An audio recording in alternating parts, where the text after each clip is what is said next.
Had a great discussion with one of the interns here today on the van ride up to the malnutrition center. It's it's always for me personally great to spend time with the 20 somethings.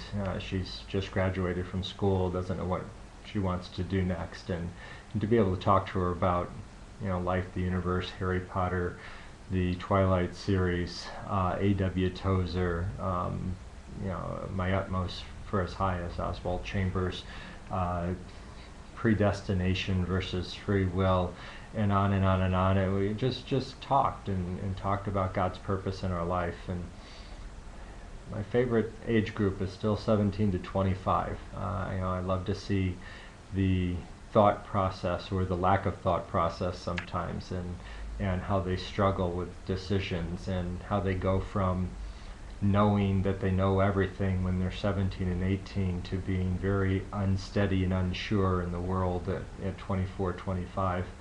Um, she's she's a great young woman, and I expect great things from her in God's kingdom. But I just enjoyed being able to talk with someone who's interested in learning and growing. I don't get that opportunity very often. It sounds kind of strange, but most of my communication is one way. I stand up and I preach. I stand in front of people and I teach, and I just don't get much discussion time. So it's definitely been welcomed.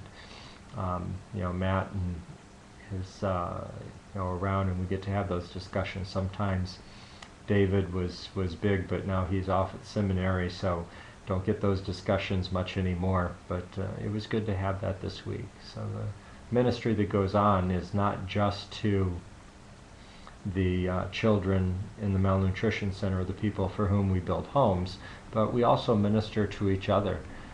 In the devotional time this morning, one of the women who brought the devotion, she really felt led to do something different than she had prepared, and she had prepared this over a week ago, and so instead, she changed it, and she said that God was very clear to her that what she prepared wasn't what she needed to do, and she needed to do something else. And she didn't understand, but she went with it. And that morning at breakfast before the devotion, in a conversation with one of the other team members, it became very clear why that devotion time was important.